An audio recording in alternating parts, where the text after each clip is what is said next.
अल्हम्दुलिल्लाहि रब्बिल आलमीन वल आकिबतु लिल मुत्तकीन वस्सलातु वस्सलामु अला सय्यिदिल अंबियाइ वल मुरसलीन व अला आलिहि व अस्हाबिहि तय्यिबीन अत्ताहिरीन अम्मा बाद फ़अऊज़ु बिल्लाहि मिनश शैतानिर रजीम बिस्मिल्लाहिर रहमानिर रहीम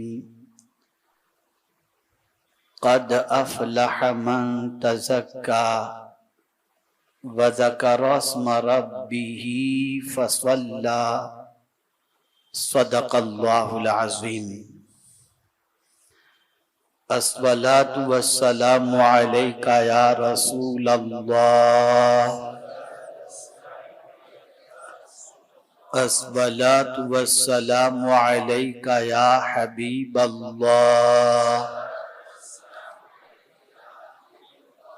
अस्सलातु वस्सलामु अलैका या नबी अल्लाह अस्सलातु वस्सलामु अलैका या नूर अल्लाह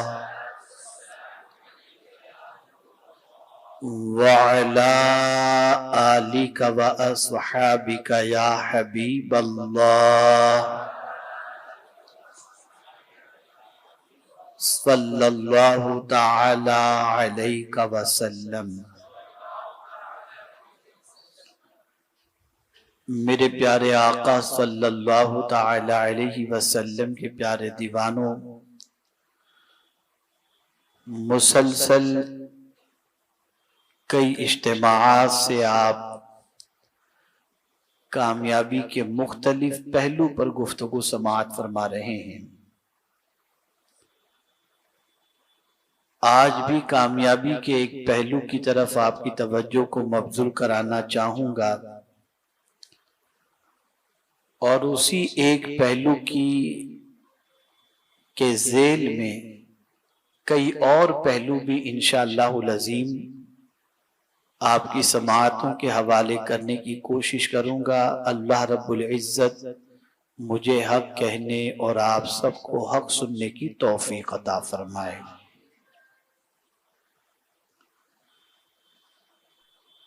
कामयाबी इंसान की पसंदीदा चीज है और जिस शोबे में और फील्ड में आदमी काम करता है उस फील्ड के अंदर वो नाकाम होना पसंद नहीं करता बल्कि कामयाब होना ही पसंद करता है। कामयाबी के मुख्तलिफ ज़ाविये और मुख्तलिफ मेयार इंसानों ने अपने दिलो दिमाग के अंदर मुतअय्यन किए और अपनी सोच के एतबार से कामयाबी जिस तरीके से उन्हें समझ में आई उसी तरीके से वो कामयाबी की राह पर चल पड़े।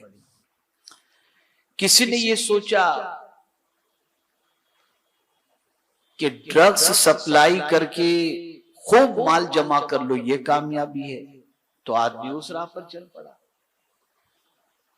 किसी ने सोचा स्मगलिंग करके मालदार बन जाओ, तो वो इस रास्ते पर चल पड़ा। उसके नजदीक इस तरह से भी माल कमाना कामयाबी है।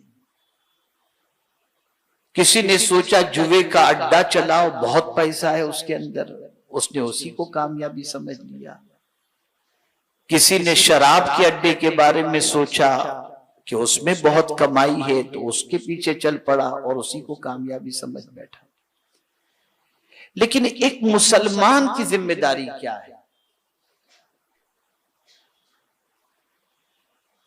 एक मुसलमान की जिम्मेदारी सबसे बड़ी ये है कि कामयाबी और नाकामी के हवाले से अल्लाह की किताब का जो फॉर्मूला है उसी फॉर्मूले को फॉलो किया जाए, और उससे मिलने वाली जो कामयाबी होती है वो लम्हाती या दुनियावी ही कामयाबी नहीं होती, बल्कि दुनियावी भी कामयाबी होती है और उखरवी भी कामयाबी होती है।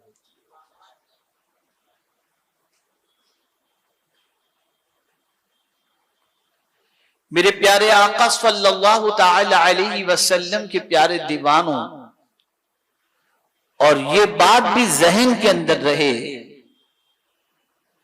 कि आज के मादी दौर के अंदर, मॉडर्न टेक्नोलॉजी के दौर के अंदर और मटेरियल के दौर के अंदर सिचुएशन ऐसी बन चुकी है कि बहुत सारी वो कामयाबियां जो कुरान की रोशनी में हैं, उसी को बहुत सारे दुनिया का गलबा जिसके दिलो दिमाग पर छाया हुआ है, उसके नजदीक वो नाकामी है। आपको एग्जाम्पल के जरिए समझाऊं तो बात अच्छी तरह समझ में आएगी।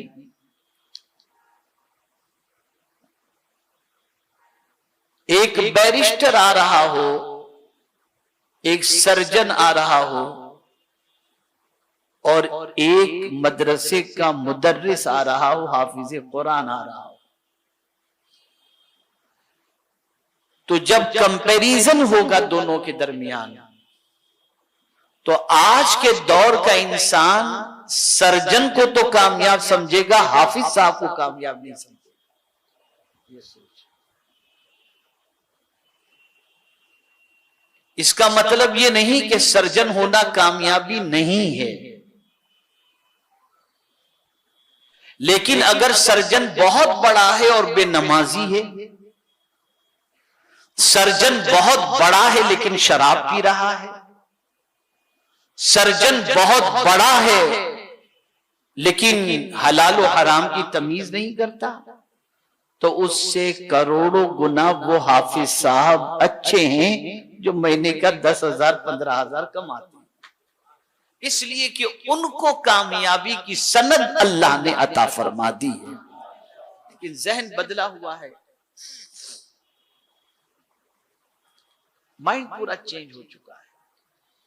जब तक आप अपनी सोच ये नहीं बनाएंगे, जो मैं अर्ज करने जा रहा हूं, जब तक ये सोच आप अपनी नहीं बनाएंगे कि कुरान ने किसे कामयाब कहा, रसूल आजम सल्लल्लाहु अलैहि वसल्लम ने किसे कामयाब कहा, और उसी को जब तक आप कामयाब तसव्वुर नहीं करेंगे, नहीं मानेंगे, हकीकत में आप कभी कामयाब नहीं हो सकते।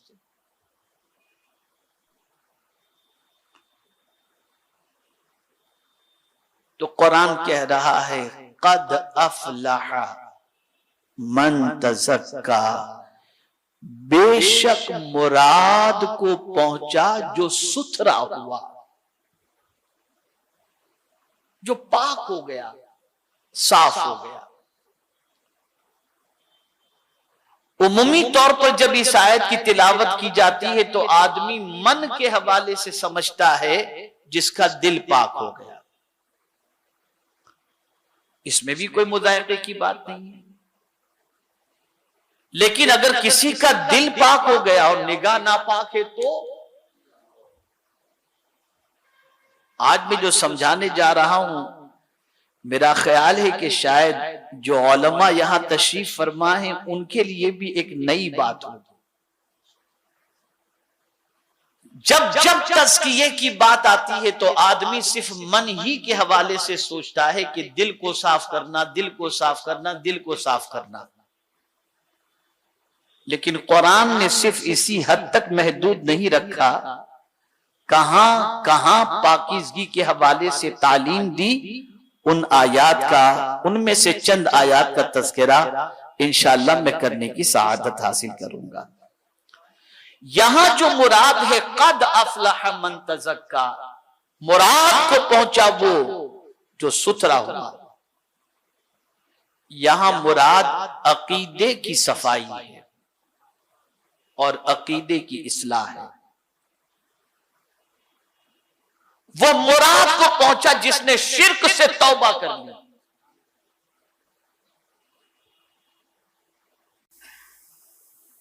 जिसके दिल में तौहीद रच बस गई और दिल से शिर्क का सफाया जिसने कर दिया, कुरान कहता है वो कामयाब हो गया।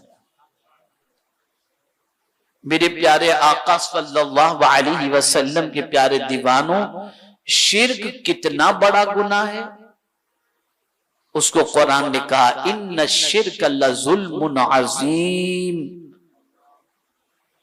और एक मकाम पर मेरे करीम ने फरमाया, इन्नल्लाह ला यगफिरु अन युश्रक बिही व यगफिरु मा दून ज़ालिका लिमन यशा। बेशक अल्लाह शिर्क को माफ नहीं करता, उसके अलावा जिन गुनाहों को वो चाहे माफ फरमा दे। शिर्क इतना गुनाह। और शिर्क अगर किसी की जिंदगी में है तो देखिए पाकीज़गी की बात आई ना, तो पाकीज़गी किसकी होती है? जगह अगर नापाक है तो आप साफ करेंगे तो कहेंगे ये पाक हो गई। तो पहले नापाकी थी, उसके बाद आपने इसको साफ किया तो ये क्या हो गई? पाक हो गई। तो कुरान ने शिर्क को कहा, इन्नमल मुशरिकून नजिस, ये नापाकी है। तो मुराद को पहुंचा वो बंदा जिसने अपने दिल को सुथरा किया शिर्क की आलूदगी से, और शिर्क से जिसने तौबा कर ली, शिर्क से जिसने रिश्ता तोड़ दिया, वो मुराद को पहुंचा, वो कामयाब हो गया। मेरे प्यारे आका सल्लल्लाहु ताला अलैहि वसल्लम के प्यारे दीवानों, बड़ी प्यारी बात एक बुजुर्ग ने फरमाई है आगे की बात के हवाले से कि कद अफलह मन तज़क्का व ज़करा स्म रब्बिही फसल्ला। मेरे प्यारे आका सल्लल्लाहु ताला अलैहि वसल्लम के प्यारे दीवानों, बेशक मुराद को पहुंचा जो सुथरा हुआ और अपने रब का नाम लेकर नमाज पढ़ी, यानी अपने रब का नाम भी लिया और नमाज भी पढ़ी। यहां ये बात आप अच्छी तरह से ज़हन में रखें, यहां मुराद नमाज भी है और दुआ भी है। फसल्ला से मुराद दुआ भी है। अब दुआ के हवाले से एक नुस्खा आपको अता कर दूं। हजरत फुज़ाला रज़ी अल्लाह ताला अन्हु फरमाते हैं कि आकाए करीम सल्लल्लाहु ताला अलैहि वसल्लम मस्जिद नबवी शरीफ में तशरीफ लाए तो एक बंदा नमाज से फारिग होकर दुआ कर रहा था। तवज्जो चाहूंगा, आप भी दुआ करते हैं, हम भी दुआ करते हैं, लेकिन हुजूर सल्लल्लाहु अलैहि वसल्लम का फरमान याद रखिए। सरकार सल्लल्लाहु अलैहि वसल्लम ने देखा कि नमाज के बाद वो बंदा दुआ के लिए हाथ उठाया और सीधा दुआ मांगना शुरू कर दिया, अल्लाहुम्मा अग़फ़िरली, अल्लाहुम्मा रहमनी, ए अल्लाह मेरी मग़फ़िरत फरमा, मुझ पर रहम फरमा। तो सरकार सल्लल्लाहु अलैहि वसल्लम ने ताज्जुब का इजहार फरमाया। आकाए करीम सल्लल्लाहु ताला अलैहि वसल्लम ने इरशाद फरमाया, ताज्जुब है, पहले तू अल्लाह की हम्द करता, मुझ पर दुरूद पढ़ता, फिर अल्लाह से कुछ मांगता तो अल्लाह तेरी दुआ को कबूल कर लेता। यहां से ये बात समझ में आई कि दुआ के लिए जब हाथ उठाएं तो डायरेक्ट मांगना शुरू न करें, बल्कि आप देखते होंगे कि हम लोग भी दुआ के अंदर यही तो पढ़ते हैं, अल्हम्दुलिल्लाहि रब्बिल आलमीन वस्सलातु वस्सलामु अला सय्यिदिल अंबिया वल मुरसलीन व अला आलिहि व असहाबिहि तय्यिबीन अत्ताहिरीन, और उसके बाद दुआ मांगते हैं। अब अगर कोई इस तरह से दुआ मांगे तो आइए हजरत अब्दुल्लाह इब्न मसऊद रदियल्लाहु ताला अन्हु की रिवायत सुने। हजरत अब्दुल्लाह इब्न मसऊद रदियल्लाहु ताला अन्हु फरमाते हैं, मैं मस्जिद नबवी शरीफ में मौजूद था और नमाज से फरागत के बाद मैंने अल्लाह की बारगाह में दुआ के लिए हाथ उठाकर अर्ज किया, अल्हम्दुलिल्लाहि रब्बिल आलमीन वस्सलातु वस्सलामु अला सय्यिदिल अंबिया वल मुरसलीन। पहले अल्लाह की हम्द मैंने बयान की, फिर उसके बाद रसूल आजम सल्लल्लाहु अलैहि वसल्लम पर मैंने दुरूद पढ़ा। तो मेरे आका सल्लल्लाहु अलैहि वसल्लम ने मुझसे फरमाया, सल, तुअता, सल तुअता, मांग तुझे दिया जाएगा, मांग तुझे दिया जाएगा। ये आदाब दुआ में से है। पहले अल्लाह की तारीफ करो, फिर अल्लाह के रसूल सल्लल्लाहु अलैहि वसल्लम पर दुरूद पढ़ो, और फिर उसके बाद अपने सवाल को अल्लाह की बारगाह के अंदर पेश करो, तो अल्लाह ताला हम्द और सलाम के सदक़े में दुआओं को कबूल फरमा लेता है। अब आइए समझते हैं, हजरत याकूब चरखी रहमतुल्लाह ताला अलैह बड़े अजीम बुजुर्ग गुजरे हैं। वो राह सुलूक के बारे में फरमाते हैं, उस रास्ते पर चलने वाले जिस रास्ते पर चलकर इंसान को खुदा मिल जाता है, खुदा मिल जाता है, उस रास्ते के बारे में फरमाते हैं कि ये आयात उस रास्ते की निशानदेही करती हैं, और इस रास्ते पर इन आयात पर अमल करने वाले को अल्लाह राह सुलूक की मंजिलें तय करवा देता है। फरमाते मेरा यकीन है, वो कहते हैं मेरा यकीन है, कद अफलह मन तज़क्का, कि मुराद को पहुंचा जो सुथरा हुआ, यानी जिसने तौबा कर ली। तो अल्लाह की तरफ बढ़ने के लिए सबसे पहले अपने गुनाहों से तौबा करो, पहले खुद को पाक करो, और जब तुम पाक कर लिए तो एक मंजिल तुमने तय कर ली। अब दूसरी मंजिल क्या है? वज़करा अस्मा रब्बिही, फिर अपने रब का नाम लो, ये दूसरी मंजिल।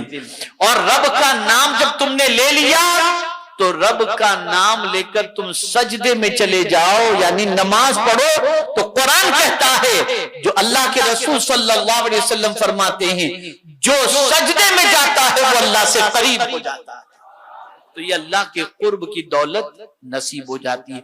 तो इस आये करीमा में कद अफलह मन तज़क्का वज़करा अस्मा रब्बिही फसल्ला, इन आयात के अंदर रब्बे कदीर जल्ल जलालहू ने सुलूक की राह के चलने वाले के हवाले से एक अजीम पैगाम अता फरमाया। तो मन को पाक कर लो, शिर्क से पाक कर लो। अल्लाह का करम है कि यहाँ कोई शिर्क करने वाला तो नहीं नजर आ रहा इस इज्तिमा के अंदर। अल्लाह सबको इस जुर्म अजीम से महफूज रखे।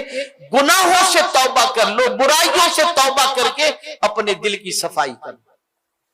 अब यहां एक और बात अर्ज करूं कि मन अंदर से नापाक है और हम नमाज पढ़ रहे हैं, हम रोजा रख रहे हैं, हम तिलावत कर रहे हैं, हमारी जिंदगी में जो तब्दीली नहीं आती कि नमाज पढ़ करके भी बाहर निकलकर गुनाह कर बैठते हैं। क्यों? अंदर से मन पाक नहीं है, अंदर से दिल पाक नहीं है। इसको मैं मिसाल के जरिए समझाऊं। अगर बर्तन गंदा हो और उस गंदे बर्तन के अंदर कोई लाकर आपको बिरयानी रख दे, आप खाएंगे? जवाब दीजिए। आप गंदे बर्तन में खाएंगे? नहीं खाएंगे। और खाएंगे तो आपकी तबीयत, बर्तन के खराब होने की वजह से आपकी तबीयत खराब हो जाएगी। लेकिन वही बिरयानी आप कर्नाटक में चले गए, केरला में चले गए। अभी मैं गया था 3 रोज पहले, और नाश्ते की हाजत हुई, ख्याल आया कि नाश्ता करें, तो घास के बड़े पत्ते जो आते हैं ना, बड़े बड़े पत्ते, उसके अंदर आदमी जो है प्लेट की जगह पर मसाला डोसा और ये सब ला करके रखा जाता है। तो रखे, लेकिन पत्ता जो है वो साफ था, तो खाने में कोई दिक्कत नहीं हुई। तो अगर बर्तन साफ है तो खाना चाहे हल्का ही क्यों ना हो, आदमी शौक से खा लेगा। और अगर बर्तन गंदा हो तो बिरयानी खा करके भी तबीयत उसकी खराब हो जाएगी।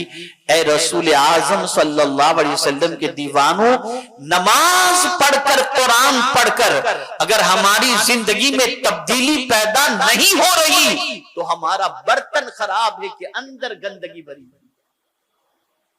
ये दिल गंदा है हमारा,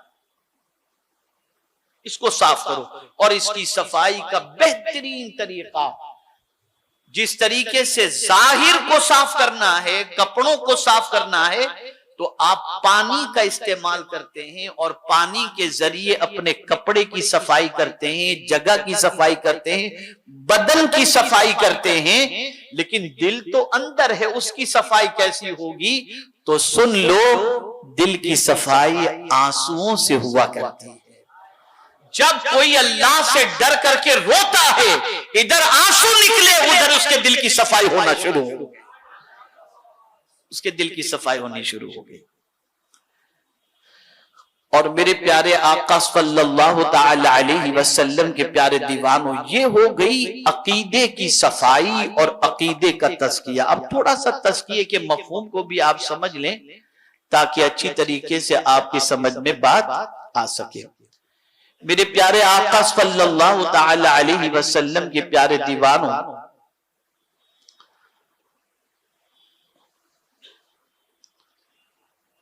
रसूल आज़म सल्लल्लाहु ताला अलैहि वसल्लम की बासत के हवाले से हजरत इब्राहिम अलैहिस्सलातु व तस्लीम ने जो दुआ की, तो कैसे रसूल की आमद की दुआ की?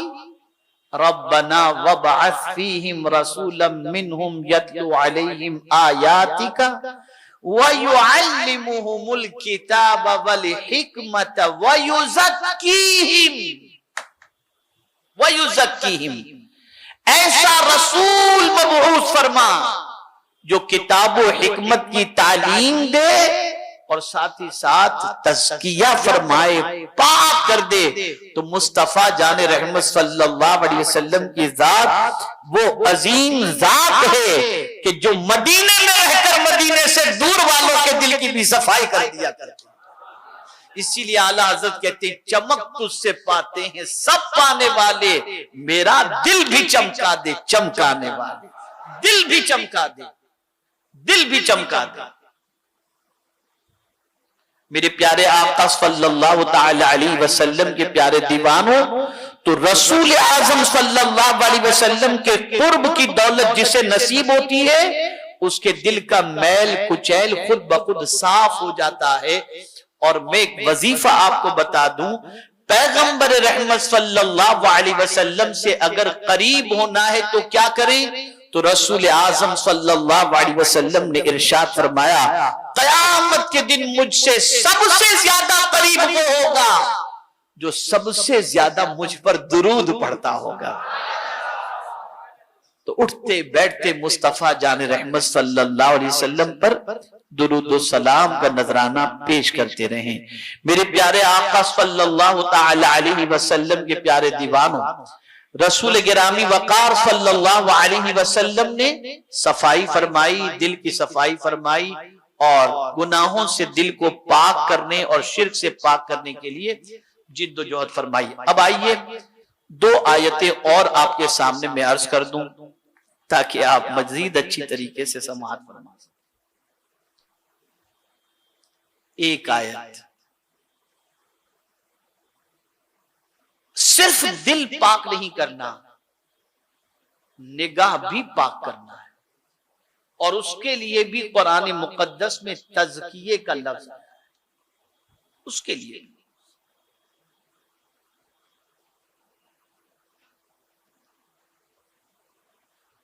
इसीलिए डॉक्टर इकबाल ने कहा, ज़बान से कह दिया ला इलाह तो क्या हासिल, दिलो निगाह मुसलमान नहीं तो कुछ भी नहीं। दिल साफ नहीं, निगाह साफ नहीं, और ज़बान से आप कलेमा पढ़ भी रहे हैं तो क्या हासिल है इससे? जब तक कि दिलो निगाह मुसलमान नहीं तो कुछ नहीं। अब देखिए कुरान मुकद्दस में अल्लाह ने क्या फरमाया? अल्लाह अज़्ज़ व जल्ल इरशाद फरमाते, कुल लिल मुमिनीना यगुद्दू मिन अबसारिहिम व यहफज़ू फरूजहुम ज़ालिका अज़का लहुम। यहां तस्बीह की बात आई। मेरे महबूब सल्लल्लाहु अलैहि वसल्लम आप मोमिनों से फरमा दें कि वो अपनी निगाहों को नीची रखें और अपनी शर्मगाह की हिफाजत करें, ये उनके लिए बहुत बड़ी पाकीज़गी है, बहुत बड़ी तहारत है। पता चला कि सिर्फ दिल को ही पाक नहीं करना, निगाह को भी पाक करना जरूरी है। निगाह को भी पाक करना जरूरी। और ये बात अच्छी तरीके से जहन के अंदर महफूज कर लें कि निगाह अगर नापाक है तो वजूद के नापाक होने के अंदर ताखीर नहीं होती, देर नहीं लगती। पहले निगाह भटकती है, फिर दिल बहकता है और फिर कदम लड़खड़ा जाते हैं और आदमी की दुनिया आखिरत दोनों बर्बाद हो जाती है।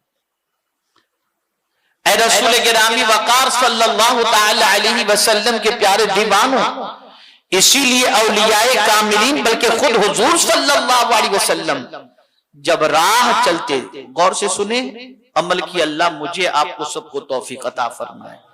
हुजूर सल्लल्लाहु अलैहि वसल्लम चलते तो आपकी निगाहों का आलम क्या था। इसी को आला हजरत अजीमुल बरकत इमाम इश्क मोहब्बत ने कहा, नीची आंखों की शर्मो हया पर दुरूद, ऊंची बीनी की रिफात पे लाखों सलाम। सरकार जब चलते तो निगाहें नीची होती थी,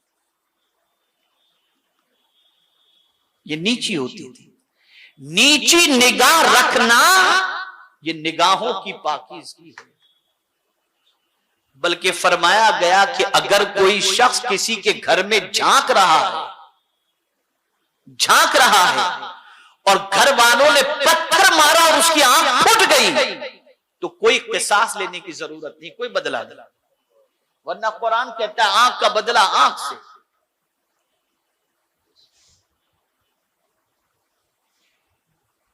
आज इतनी निगाह गंदी हो गई, इतनी गंदी हो गई कि अल-अयाज़ु बिल्लाह,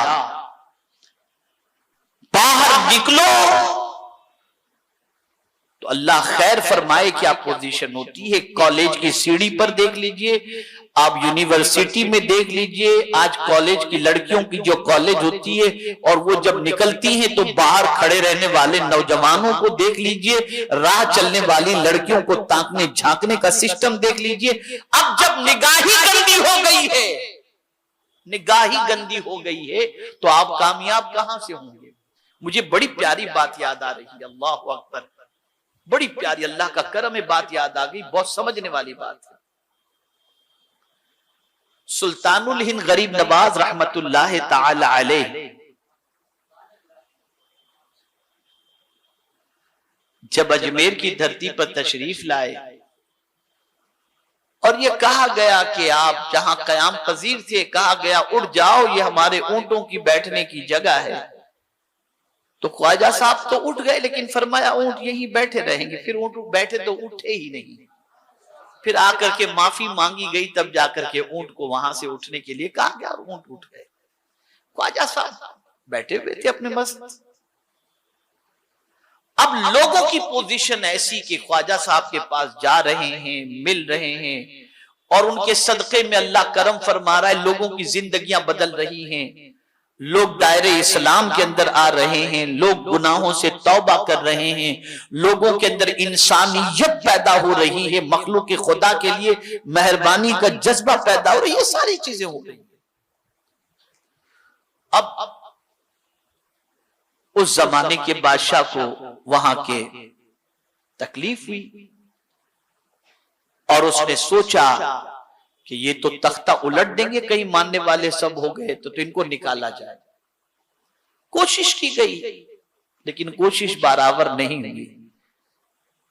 तो फिर जो हरबा इस्तेमाल किया गया उसे समझिए, पूरा तफसीली वाकया है, मैं उस लंबे तक नहीं जाता, निगाह के हवाले से समझाता हूं।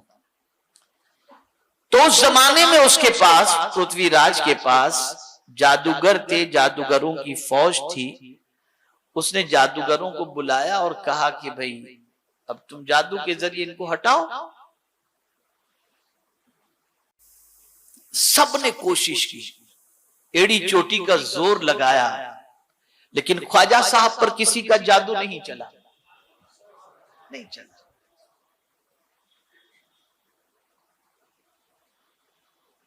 तो जादूगर जब शिकस्त खा गए तो बड़े जादूगर से ख्वाजा साहब के हवाले से पृथ्वीराज ने पूछा कि जरा ये बताओ कि जादू असर क्यों नहीं करता। अब जुमला सुनिएगा आप।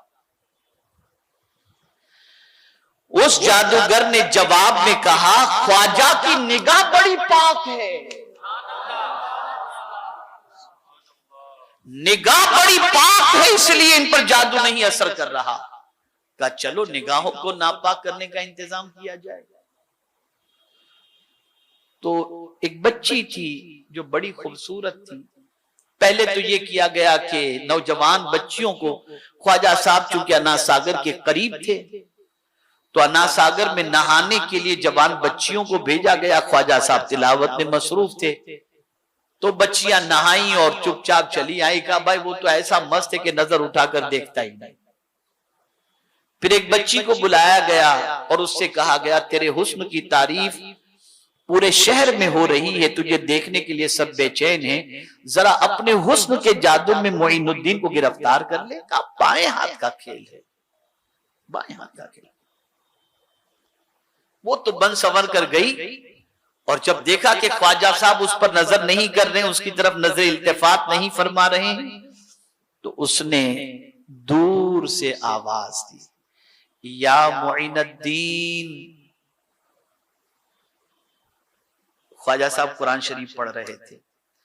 थोड़ी देर निगाहें नीची रखी, फिर निगाह उठा करके फरमाया लब्बैक या बिनती, मेरी बेटी में हाजिर हूं।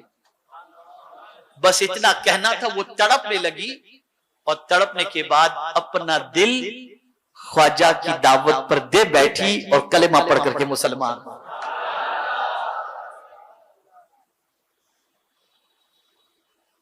निगाह का पाक होना बहुत जरूरी है, इसलिए कि निगाहों में कुदरत ने तासीर रखी है। मेरा अपना जुमला है, जिंदगी में कहीं नोट कर सकते हो तो नोट करके महफूज कर लेना। दो चीजें लग जाए ना तो इंसान के वारे न्यारे हो जाते हैं। दो चीज, या तो किसी की नजर लग जाए या किसी की दुआ लग जाए।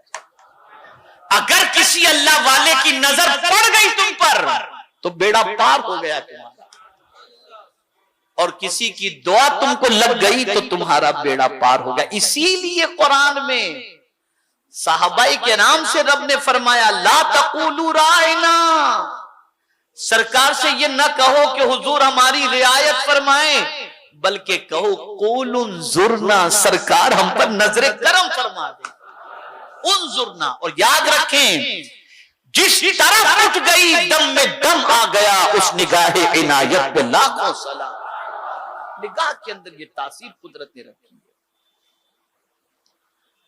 इसीलिए कहा गया जो तेरी निगाह में आ गया वो बड़ी पनाह में आ गया। तेरे वास्ते है मुतमईन, तेरे वास्ते ही मलूल है। कभी मां की निगाह से जिंदगी बदल जाती है, कभी बाप की निगाह से जिंदगी बदल जाती है, कभी उस्ताद की निगाह से जिंदगी बदल जाती है, कभी वली की निगाह से जिंदगी बदल जाती है, कभी मुर्शिद की निगाह से जिंदगी बदल जाती है। निगाह के अंदर कुदरत ने तासीर रखी है, अल्लाह अज़्ज़ व जल्ल ने उसमें कमाल रखा है। जब किसी पर पड़ जाए किसी अल्लाह वाले की नजर तो जिंदगी बदल जाया करती है। तो अर्ज ये कर रहा था, निगाह की पाकीज़गी भी जरूरी है। अगर निगाह पाक हो गई कामयाब हो गया, निगाह पाक हो गई। लेकिन तलाश कर लीजिए आज निगाहों का हाल क्या है। किसी से पूछो तुम्हारी निगाहों में क्या समाया हुआ है, पूछ लो किसी से, या पूछने की जरूरत नहीं, हम खुद अपनी निगाहों का जायजा लें कि हमारी निगाहों में कौन समाया हुआ है और क्या समाया हुआ है। हमारी निगाहें, जो जुमला कर रहा हूं, हमारी निगाहें क्या चीज देखने को बेचैन है, जरा देखो तो सही। ये निगाह किस चीज की तलाश में है,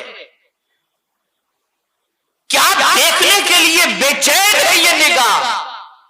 जरा अपने अंदर झांक करके तो देखो, नाकामी बिल्कुल वाज़ेह तौर पर नजर आ जाएगी कि हमारी नाकामी की वजह सबसे बड़ी ये है कि न मन पाक, न तन पाक, न निगाह पाक, न जबान पाक, कोई चीज पाक नहीं, सब गंदे, दिमाग भी नापाक, दिमाग भी गंदे ख्यालात में डूबे हुए रहते हैं। बर्बाद कर दी हमारी इस नापाकी ने कि आज हम कहीं के नहीं रहते।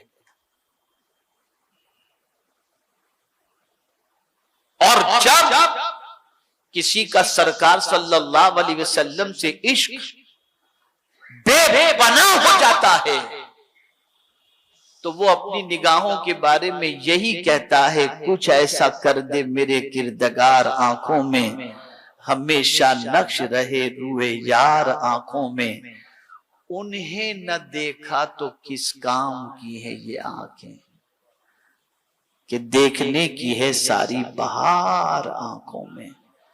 ये आंखें तो हुजूर को देखने के लिए हैं। गंदी कर चुकी हमारी कौम, अपनी आंखों को गंदी कर चुकी। कुरान देखने का टाइम नहीं, लेकिन मुझे तफसील नहीं बतानी। आज अगर आप मुआशरे का जायजा लें तो 15 साल 14 साल से लेकर के 60 साल के लोग न जाने यूट्यूब पर क्या क्या देखते हैं और क्या देखने की तमन्ना है।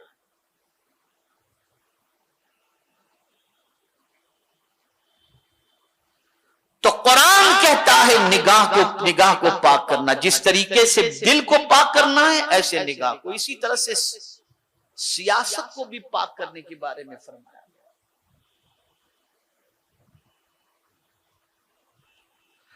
हजरत मूसा अलैहिस्सलातु वस्सलाम और हजरत हारून अलैहिस्सलातु वस्सलाम को रब ने फरमाया, इज़हबा इला फिरऔन इन्नहु तगा फकुल हल लक इला अन तज़क्का। ये कुरान है। पाक करो, जाओ फिरौन के पास, दोनों वो सरकश हो गया है, और उनसे कहो, तज़किये के लिए कहो, पाकीज़गी के लिए कहो, सुथराई के लिए कहो। अगर आप कुरान का मुताला करेंगे, वक्त कम है, कुरान का मुताला करेंगे तो एक नहीं, मैं तकरीबन चीजों के सिलसिले में, मुआशरती जिंदगी के सिलसिले में, रिश्तेदारियों के सिलसिले में कुरान की कई आयतें पेश करूंगा जिसके अंदर तज़किये का अल्लाह ने हुक्म अता फरमाया। लेकिन फोकस सबसे ज्यादा दिल की तरफ। वजह क्या है? वजह सबसे बड़ी ये है कि दिल अगर पाक हो गया और संवर गया तो पूरा जिस्म खुद ब खुद संवर जाता है। आका करीम सल्लल्लाहु अलैहि वसल्लम ने इरशाद फरमाया, अला इन्न फिल जसद मुदगतुन इज़ा सलुहत सलुहल जसदु कुल्लुहु इज़ा फसदत फसदल जसदु कुल्लुहु अला वहियल क़ल्ब अला वहियल क़ल्ब अला वहियल क़ल्ब। आगाह हो जाओ, जिस्म में गोश्त का एक टुकड़ा है, अगर वो संवर गया तो पूरा जिस्म संवर जाएगा, और अगर वो बिगड़ गया तो पूरा जिस्म बिगड़ जाएगा। जान लो वो दिल है, जान लो वो दिल है, जान लो वो दिल है। अब दिल गंदा किन चीजों से होता है, इसको भी थोड़ा समझ लें। दिल की गंदगी क्या है? दिल में बुग़्ज़ हो, दिल की गंदगी है। दिल में कीना हो, यह दिल की गंदगी है।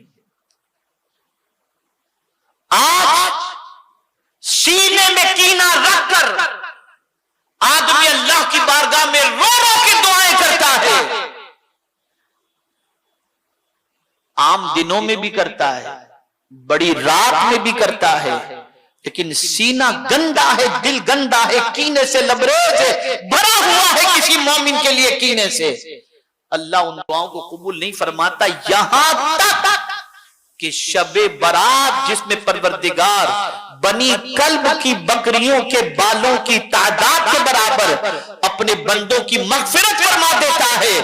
आक़ाए करीम सल्लल्लाहु अलैहि वसल्लम फरमाते हैं उस रात को अल्लाह उन बंदों की मग़फ़िरत नहीं फरमाता जिन बंदों के सीने में किसी के लिए कीना मौजूद हो। ऐसी मुकद्दस रात में भी बल्कि फरिश्तों से फरमाता है इनको इनके हाल पे छोड़ दो। हम समझ रहे हैं बड़ी रात में हम दुआ कर रहे हैं, हमारी दुआ अल्लाह कबूल करेगा, लेकिन मन तो पाक करो। यहां से ये बात समझ में आई हमारी दुआओं की रुकावट के अंदर हमारे दिल की गंदगी भी तो है। इस दिल को पाक करो और कुर्बान जाइए रसूल आजम सल्लल्लाहु अलैहि वसल्लम के इस फरमान पर कि हजरत अनस रदियल्लाहु ताला अन्हु से पैगंबर रहमत सल्लल्लाहु अलैहि वसल्लम ने फरमाया, अनस तुमसे हो सके तो सुबह इस हाल में करो कि किसी मोमिन के लिए तुम्हारे सीने में कीना न हो। और ए अनस सुनो, ये मेरी सुन्नत है। कुर्बान जाइए, सिर्फ दाढ़ी रखना सुन्नत नहीं, सिर्फ अमामा शरीफ पहनना सुन्नत नहीं, मिसवाक का इस्तेमाल ही सुन्नत नहीं, बल्कि सीने को कीने से पाक करना यह भी मुस्तफा जान रहमत की सुन्नत मुबारका है। और फिर आगे हुजूर सल्लल्लाहु अलैहि वसल्लम ने क्या फरमाया, ए अनस ये मेरी सुन्नत है और जिसने मेरी सुन्नत से मोहब्बत की उसने मुझसे मोहब्बत की और जिसने मुझसे मोहब्बत की वो जन्नत में मेरे साथ। अब जन्नत जब मिल गई तो बंदा कामयाब हो गया। इसलिए कि कुरान कहता है फमन ज़ुहज़िहा अनिन नार व उदखिलल जन्नह फ़क़द फ़ाज़, जो जन्नत में दाखिल कर दिया गया और जहन्नम से बचा लिया गया बेशक उसने बड़ी कामयाबी हासिल कर ली। यहां से ये बात वाज़ेह तौर पर समझ में आ गई कि मन को पाक किए बगैर कामयाबी मुमकिन है ही नहीं, है ही नहीं। तो कीने से पाक करो और इसी के साथ साथ हुब्बे दुनिया और हिर्सो तमा और लालच से भी दिल को पाक करो। इसलिए कि अगर किसी के सीने के अंदर लालच पैदा हो जाए तो अल्लाह उसको जलील कर देता है। और लालच दिल में ही तो पैदा होती है, लालच पैदा हो गई जलील कर देता है अल्लाह अज़्ज़ व जल। और जिसकी पोजीशन ऐसी है कि जो मिला उस पर शुक्र, ज्यादा न मिला तो कोई गम नहीं, और जो था उसमें कम हो गया तो उसका कोई टेंशन नहीं, इसलिए कि मालिक है जिसने दिया था ले लिया वापस दे देगा। ऐसा शख्स जाहिद है और ऐसे जाहिद बंदे की दुआओं को अल्लाह कबूल फरमा लेता है, कबूल फरमा लेता है।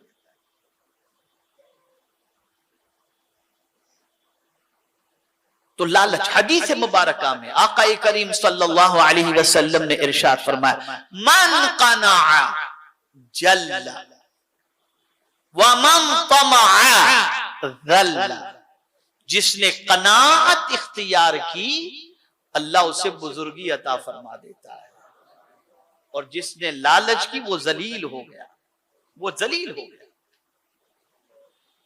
वो जलील हो गया। अब जहां लालच करनी चाहिए वहां हम नहीं कर रहे।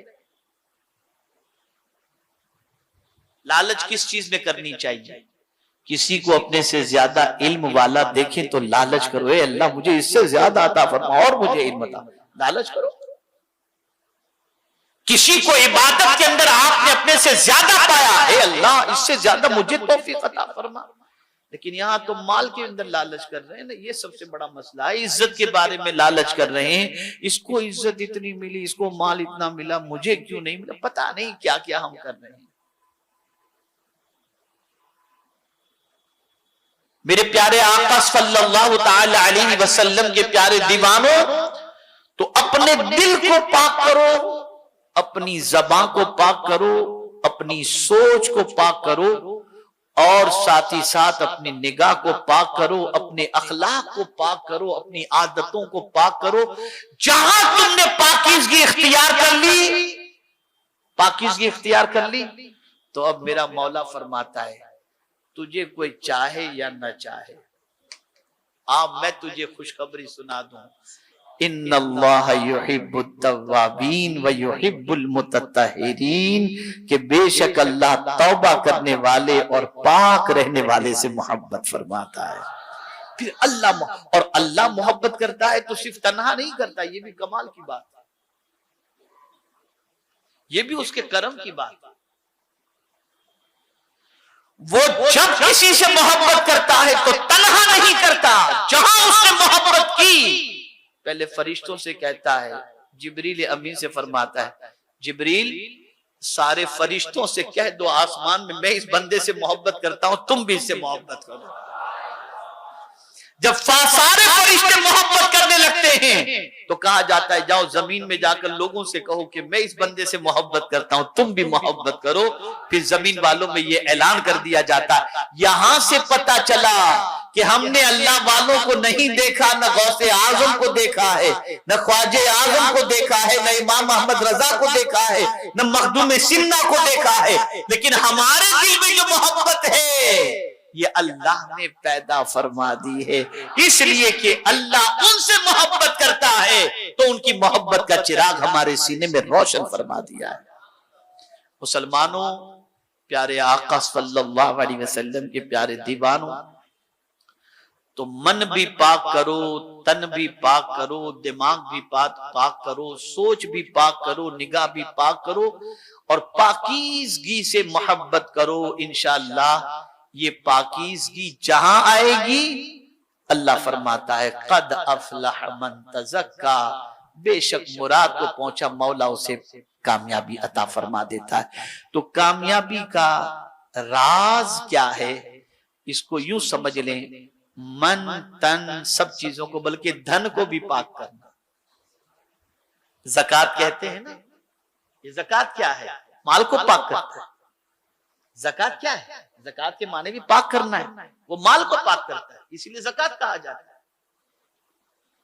इसीलिए किसी बुजुर्ग ने बड़ी प्यारी बात कही, फरमाते हैं अपने माल को धो लिया करो। क्या करो, बोलो, धो लिया करो। उन सामने वाला समझ नहीं सका कि माल को धोने से क्या मुराद है, क्या धोना, जैसे दाल को धोते हैं, आटे को गूंदते हैं, पानी से सब कुछ करते हैं, ये सब ये धोना इसी तरीके से क्या मुराद है, धोने से क्या मुराद है, वो समझ नहीं सके। तो बुजुर्ग फरमाते हैं कि माल को धोने से मुराद ये है कि अपने माल में से कुछ हिस्सा दूसरों के लिए निकाल दो, तुम्हारा माल धुल जाए, धुल जाए, माल साफ हो जाए। मेरे प्यारे आका सल्लल्लाहु अलैहि वसल्लम के प्यारे दीवानों, इसलिए कि जब तुम अपने माल में से कुछ निकालते हो तो निकालने से रोकना ये शैतान का काम है, और निकालने पर नवाजना ये मेरे रहमान का काम है। तुम निकालते हो, शैतान रोक रहा है, शैतान की न सुनकर अगर तुमने निकाल दिया तो मेरा परवरदिगार तुम्हें 1 का 10 गुना ज्यादा अता फरमाएगा। वक्त ज्यादा हो गया, लेकिन ये निकालने की बात आई तो एक वाकया याद आ गया, अर्ज कर दूं। एक मरतबा दुरूद शरीफ पढ़ ले। अल्लाहुम्मा सल्लि अला सय्यिदिना व मौलाना मुहम्मदिन मादनिल जूद वल करम व आलिहिल किराम व इब्निहिल करीम व बारिक व सल्लिम सलातम व सलामन अलैका या सय्यिदी या रसूल अल्लाह सल्लल्लाहु तआला अलैहि व सल्लम। गालिबन हजरत मूसा अलैहिस्सलाम या हजरत ईसा अलैहिस्सलातु व सलाम के दौरे पाक की बात है।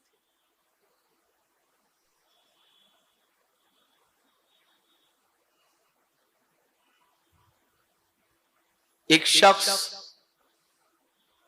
बहुत तंगदस्ती में जिंदगी गुजारता था, बहुत तंगदस्ती में, बड़ी मुश्किल से गुजर बसर होता था। तो उसकी मुलाकात उस दौर के नबी से हुई। उसने कहा, या नबी अल्लाह, अल्लाह की बारगाह में दुआ करें, कुछ बरकत हो जाए, बहुत मुश्किल से गुजर बसर होता है। कहा ठीक है। उन्होंने अल्लाह की बारगाह में दुआ की तो निदा आती है, ऐ मेरे नबी, मैं इसे थोड़ा थोड़ा रिस्क इसलिए दे रहा हूं ताकि ये ज्यादा जिए, अगर ज्यादा रिस्क दूंगा और इसके हिस्से की सारी रोजी जल्दी जल्दी मिल जाएगी तो जल्दी मर जाएगा, इसलिए थोड़ा थोड़ा दे रहा हूं। वो नबी उस बंदे से कह चुके, फरमा दिया उन्होंने कि भाई अल्लाह की तरफ से तेरे लिए जवाब आया है। कहा ठीक है, जो भी है जिंदगी जितनी है जिएंगे, लेकिन मुझे अब थोड़ी थोड़ी नहीं एक अच्छी तरीके से एक साथ में मिल जाए तो बहुत अच्छा है। अल्लाह के नबी ने दुआ की, परवरदिगार ये बंदा चाहता है कि तू इसके हिस्से की सारी रोजी एक साथ में अता फरमा दे। अल्लाह अज़्ज़ व जल्ल ने उस दौर के नबी की दुआ कबूल फरमाई, उसको रोजी सारी की सारी मिल गई, अब खूब मिल गई रोजी। तो अब जब हिस्से की रोजी मिल गई तो अब जाहिर सी बात है कि माल खत्म होगा, मौत वाक़ई हो जाएगी, रोजी खत्म हुई, मौत वाक़ई होगी। लेकिन आप जानते हैं, अल्लाह अकबर अल्लाह अकबर, वो शख्स भी होशियार था। जब बहुत सारा माल जिंदगी भर की कमाई उसको मिल गई एक साथ में, तो उसने शहर में ऐलान कर दिया, जितने भूखे हों मेरे यहां आज से लंगर जारी हो जाएगा, आकर के खाना खा लिया करो। अब रोज इसके यहां लंगर जारी हो गया। अब उस दौर के नबी एक हफ्ते के बाद उसके घर के करीब से गुजरे तो देखा उसके यहाँ लोग खा रहे हैं और लंगर जारी है और सब गल्ला वगैरह पड़ा हुआ है। तो आपने सोचा कि चलो ठीक है, एक आध हफ्ता और चलेगा, फिर उसके बाद गल्ला भी खत्म और ये भी खत्म। अब 15-20 रोज के बाद वहां से गुजरे तो देखा गल्ला वैसा ही वैसा भरा पड़ा है और इसका लंगर जारी ही जारी है। तो उन्हें हैरत हुई, अल्लाह की बारगाह में दुआ की उन्होंने, मौला माजरा क्या है, न गल्ला खत्म हो रहा है न वो बंदा खत्म हो रहा है, आखिर माजरा क्या है। कहा मेरे नबी, ये मेरा कानून है कि रिस्क जिसका खत्म हो जाता है, जिसके हिस्से की जितनी रोजी है वो रोजी खत्म हो जाती है, उसकी मियाद मुकम्मल हो जाती है, उसको मौत वाक़ई हो जाती है। अब तुम जो देख रहे हो कि गल्ला खत्म नहीं होता, ये भी खत्म नहीं होता, तो मेरा दूसरा कानून भी है, और वो कानून ये है कि मन जाअ बिल हसनति फलहु अशरु अमसालिहा, जो मेरी राह में एक देता है मैं उसे 10 देता हूं। तो ये मेरी राह में लुटा रहा है, मैं खत्म कैसे करूं, वो एक दे रहा है मैं 10 दे रहा हूं, कहां से खत्म होगा। ये भी तो मेरा वादा है, ये भी तो मेरा वादा। इस तरह से माल देने से, अल्लाह की राह में देने से कम नहीं होता, इसको ज़हन में रखें। बिसात भर दें, हैसियत भर दें, लेकिन इस बात को ज़हन के अंदर रखें, अल्लाह की राह में खर्च करने से माल कम नहीं होता। बस ये याद रखें, दिल को भी पाक करो, निगाह को भी पाक करो, दिमाग को भी पाक करो, जबान को भी पाक करो, कपड़ों को भी पाक रखो, जहां रहो वहां पाकीज़गी इख्तियार करो। इंशाअल्लाह अज़ीम परवरदिगार कामयाबी अता फरमाएगा। वमा अलैना इल्लल बलागुल मुबीन।